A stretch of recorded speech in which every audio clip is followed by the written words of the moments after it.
이번 강의에서는 네스팅 기능과 툴패스 순서를 변경하는 내용에 대해서 살펴보도록 하겠습니다. 위쪽에 보이는 이 형상은 이런 글자들을 만약에 가공한다 라고 하게 되면 그 소재를 아끼기 위해서 이와 같이 정렬을 해주는 기능이 아트캠에서 네스팅 기능이 있는데요. 이 네스팅은 가능한 소재를 적게 사용하는 쪽으로 자동 배열을 해주는 기능이고요. 특히 비싼 재료를 가공하거나 효율적으로 재료를 사용해야 될 때에는 유용하게 사용될 수가 있습니다. 또한 이 재료와 재료 사이의 공급값을 offset해서 벡터를 가공하는데 여유를 두는 기능이 있어서 그것을 잘 활용할 수가 있습니다. 아래쪽에 보이는 이 부분은 이렇게 네스팅한 소재를 프로파일 툴 패스로 가공할 때 순서대로 이렇게 순서를 정할 수가 있는데요. 그 내용도 같이 살펴보도록 하겠습니다. 아트캠에서 네스팅 기능을 사용하기 위해서 새 모델을 열어서 네스팅 작업을 진행하도록 하겠습니다. 너비와 높이는 150 곱하기 150으로 설정을 하고요. 해상도는 900 정도로 설정하도록 합니다. 또 원점은 가운데로 놓고 확인을 눌러서 이와 같은 설정으로 새 모델을 시작하도록 하겠습니다. 먼저 네스팅이 될 소재 크기를 잡아주기 위해서 벡터 툴에서 사각형을 하나 그리도록 하겠습니다. 사각형의 사이즈는 145 곱하기 높이를 45로 설정을 하겠습니다.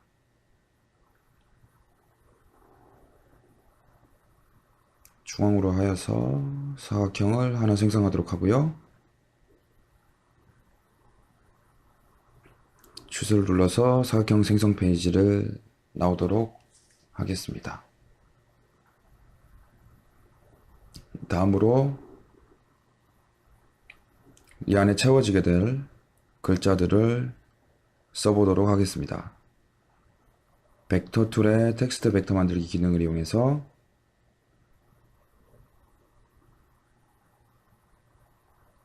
폰트는 에어리얼 폰트에 크기는 10mm로 해서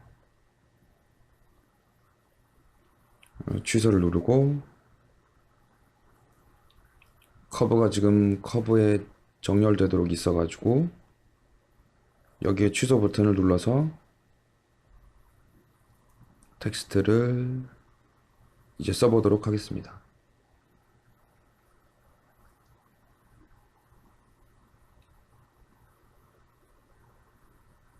이와 같이 텍스트를 입력하였고 다음으로 마우스 오른쪽 버튼을 눌러서 텍스트 페이지를 나오도록 하겠습니다. 지금 하나로 이렇게 그룹화 되어져 있는데요. 그래서 마우스 오른쪽 클릭을 하셔서 그룹을 풀어주도록 하고요.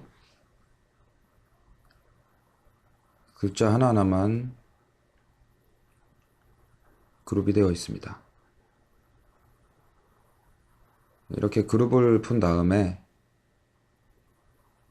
글자를 선택을 하고 Shift를 눌러 동시에 사각형을 선택을 하고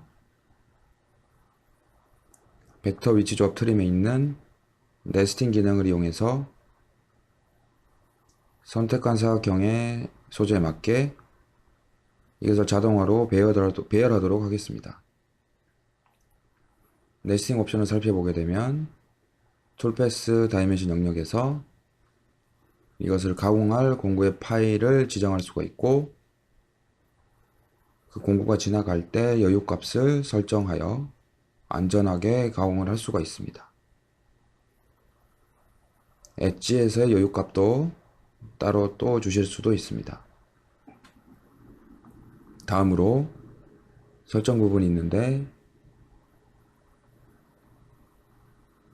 이 부분에 정렬이 될 글자들, 개체들이 회전을 해서 정렬을 할지, 아니면 밀어된 형태로 정렬을 할지, 아니면 파트 속에 파트가 들어갈 수 있게 정렬을 할지,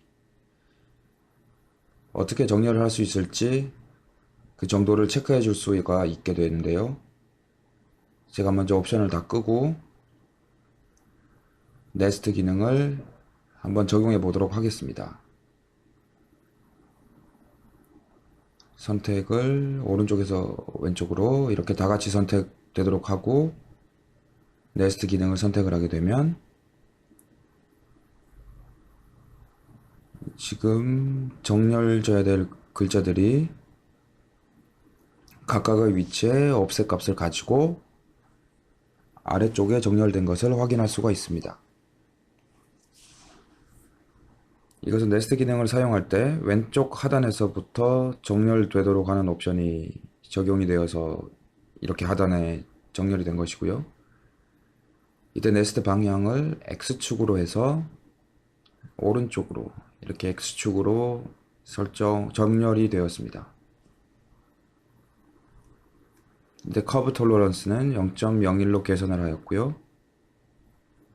그럼 언두를 눌러서 옵션 설정에 관한 옵션을 하나하나씩 살펴보겠습니다. 다시 오른쪽에서 왼쪽으로 이와 같이 선택을 하고 파트 로테이션, 파트 하트 하나가 회전하는 것을 허용하게 될 때 그때 각도를 15도씩 회전하게 된다면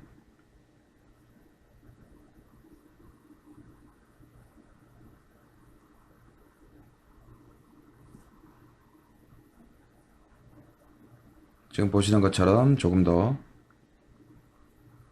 효율적으로 그 각도를 돌려가면서 네스팅이 될 수가 있습니다. 이거는 이제 15도씩 돌리면서 네스팅 옵션을 적용을 한 것이고요. 다시 언두를 하고 파트와 시트를 선택을 한 후에 각도를 1로 한번 해보도록 하겠습니다.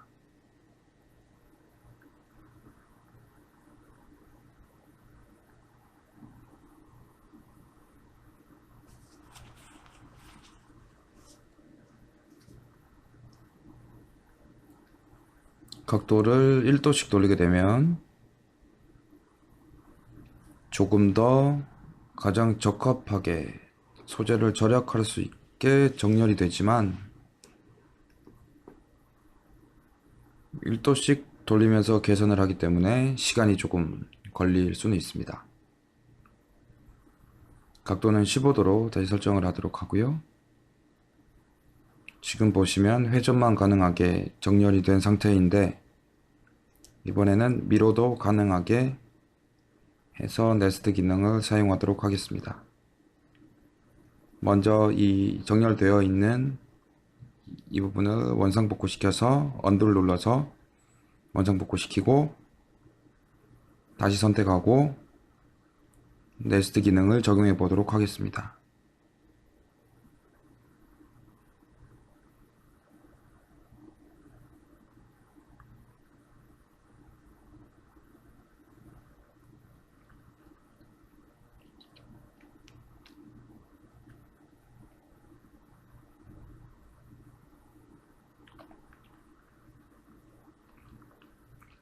이와 같이 정렬이 될 때 회전하거나 미러해서 소재를 아낄 수 있는 방향으로 정렬이 되는 옵션입니다.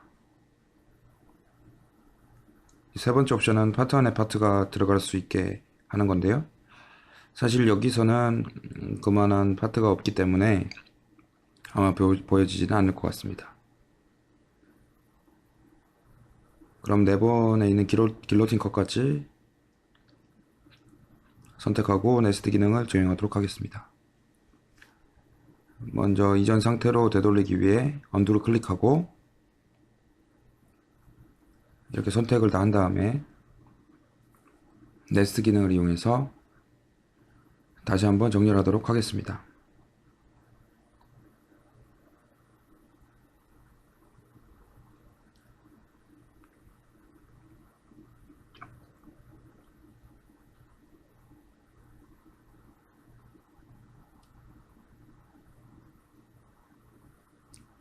길로틴 컷 같은 경우는 이와 같이 일직선, 수직선이나 수평선이나 수직선으로 자를 수 있게 이 라인을 그려서 정렬을 해주게 됩니다.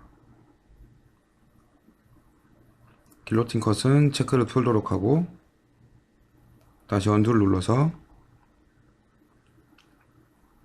다른 옵션에 대해서 살펴보도록 하겠습니다. 시드 파트를 모두 선택을 한 후에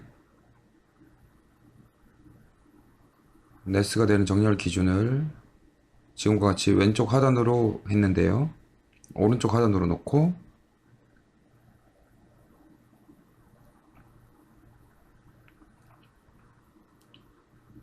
정렬을 해보도록 하겠습니다. 여기가 기준이 되어서 파트들이 정렬이 X축으로 될 것입니다.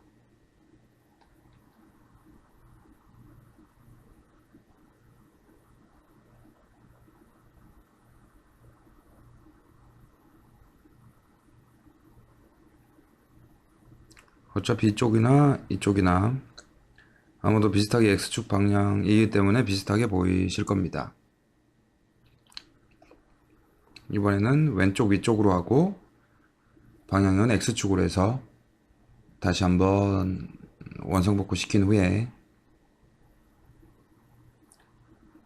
파트와 시트를 선택을 하고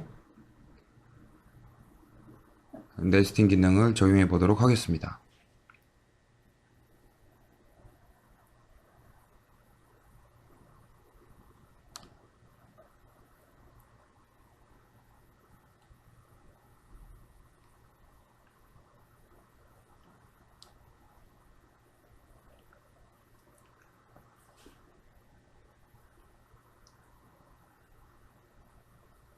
왼쪽 위쪽을 기준으로 해서 이와 같이 정렬된 옵션을 확인할 수가 있습니다. 이번에는 방향만 한번 바꿔보도록 하겠습니다. 다시 언두를 클릭해서 원상 복구를 시키고 선택을 하고 네스팅 기능을 적용해 보도록 하겠습니다.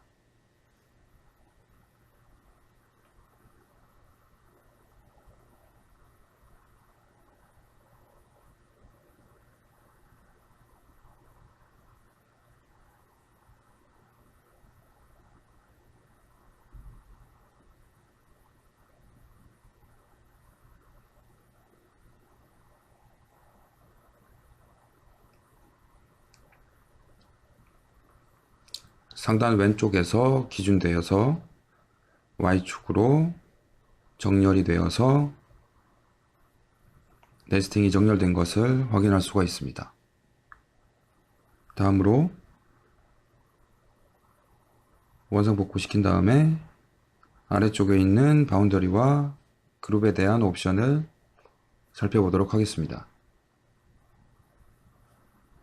Use Model as Boundary라는 옵션을 선택을 하게 되면 제가 이렇게 선택을 하였을 때 네스트 기능을 누르게 되면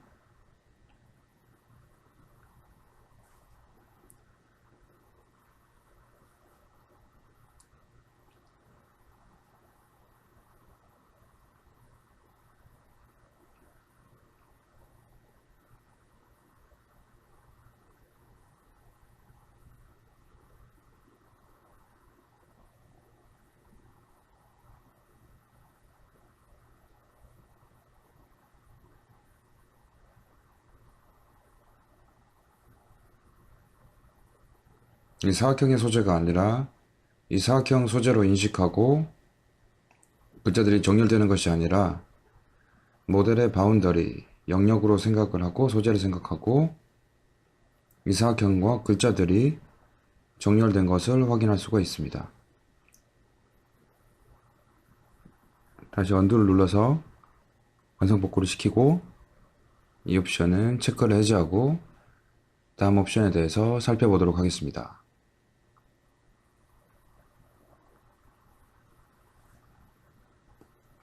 두 번째 옵션의 경우는 레스팅한 개체의 형상을 안과 밖에 있는 외곽을 그룹을 지어줄지에 대한 여부에 대해서 체크를 할 수가 있는 부분이고요. 이건 자동으로 아트캠에서 계산된 형태로 하다 보니까 원하지 않는 경우들이 종종 있어서 사용하지 않도록 하겠습니다. 다음으로 그룹 네스티드 벡터에 체크를 하고 한번 결과를 체크해 보도록 하겠습니다.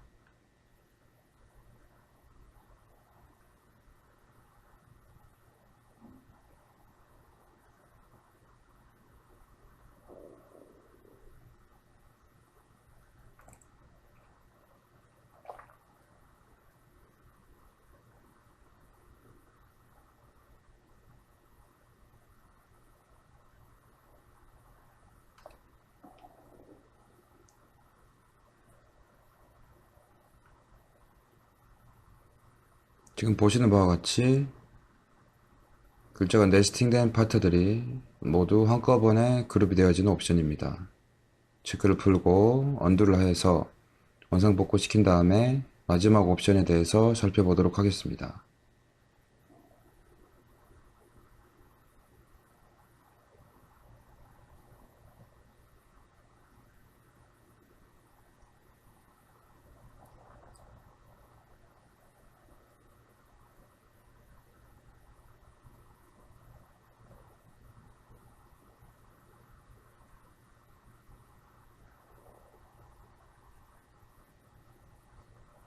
마지막 옵션은 지금 보시는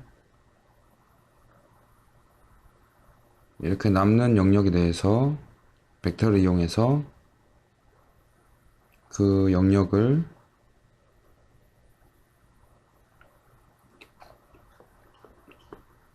남는 영역에 대해서 알 수 있도록 벡터로 표시해주는 옵션이 되겠습니다. 이것의 밑에 있는 옵션을 체크를 하게 되면 레스트 오버에 대한 바운더리를 벡터 라이브러리에 보내게 됩니다. 두 옵션의 체크를 끄고 다시 원상 복구를 하고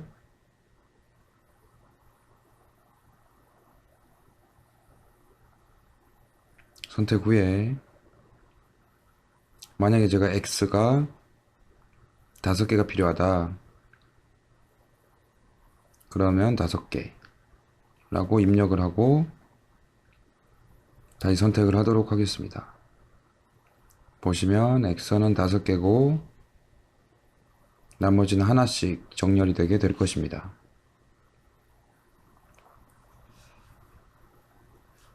이와 같이 여러 개가 필요한 파트의 경우는 선택을 하고 이 선택된 객체에 복사할 숫자를 넣어서 여러 개의 파트들을 정렬시킬 수가 있습니다. 또한 모든 파트들이 여러 개가 필요할 경우에는 여기에 숫자를 넣어서 그 값을 지정하실 수도 있습니다. 지금 보시면 이 텍스트에서 X가 하나가 있었는데 지금 하나, 둘, 셋, 넷, 다섯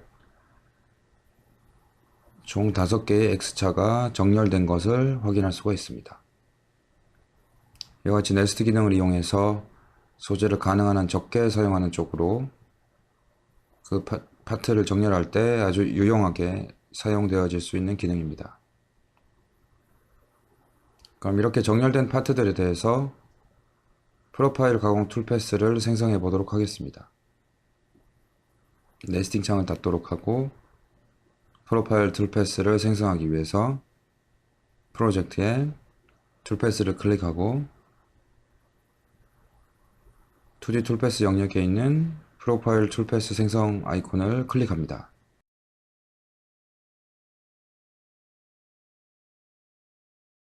프로파일 툴 패스 기능을 선택하여 이 창을 띄워보도록 하겠습니다. 네스팅된 파트들을 선택을 하고 바깥쪽으로 선택된 벡터 바깥쪽으로 프로파일 툴 패스를 생성하도록 하겠습니다. 프로파일 툴 패스를 생성할 때 그 값이 정확하게 가공이 되도록 여유값은 0으로 두고요. 아래쪽에 있는 쉐입 코너와 샤프 코너와 코너를 날카롭게 표현해 주는 거와 마지막 패스 두께, 마지막 패스 가공 여유는 여기서 필요 없기 때문에 사용하지 않도록 하고요. 다음으로 가공 깊이는 소재 상단에서부터 2mm만큼 가공을 하도록 하겠습니다. 이때 만들어지는 툴패스의 공차는 0.01로 계산하도록 설정을 하고요. 가공할 공구는 아까 네스팅을 할 때 4mm 엔더밀로 하였기 때문에 엔더밀 4파일을 선택해서 프로파일 툴패스에 설정하도록 하겠습니다. 옵션은 그대로 설정하도록 하고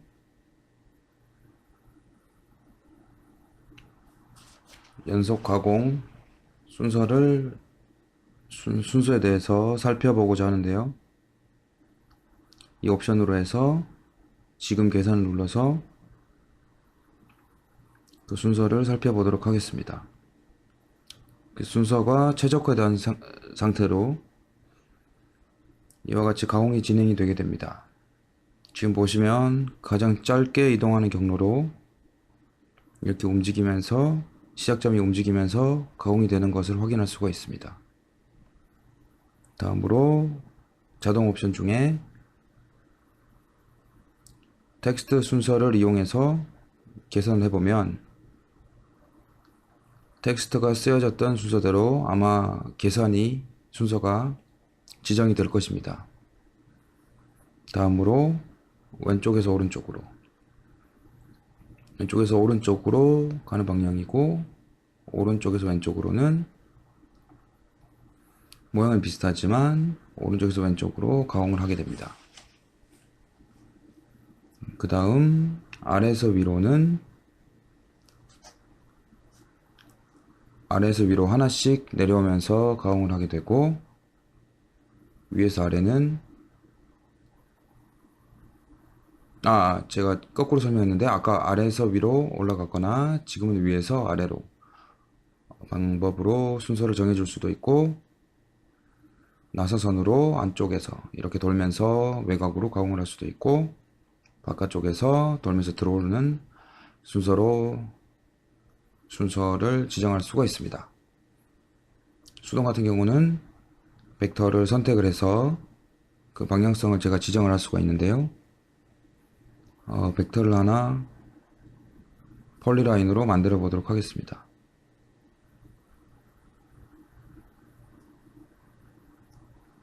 폴리라인으로 시작점을 클릭하고 끝점을 클릭해서 마우스 오른쪽 버튼을 눌러서 나오고 지금 벡터를 선택하고 지금 만든 벡터를 선택을 하고 프로파일링에서 벡터를 설정해 준 다음에 다시 파트들을 선택을 하고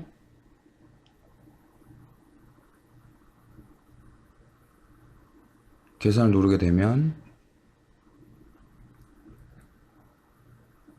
이 벡터의 방향에 따라 순서가 변경되게 됩니다. 이와 같이 프로파일링 툴패스는 어떻게 이동하냐에 따라서 가공 시간이 많이 좌우가 되기 때문에 이와 같은 옵션을 이용해서 최적화된 상태로 가공을 진행하실 수가 있습니다. 이번 강의에서는 소재를 아끼기 위한 네스팅 기능에 대해 살펴보았고 이렇게 네스팅 기능으로 정렬되어진 파트들을 프로파일링 툴패스를 이용해서 가공을 하는데 이때 순서를 최적화해서 가공 속도를 빠르게 할 수도 있는 방법에 대해서 살펴보았습니다. 감사합니다.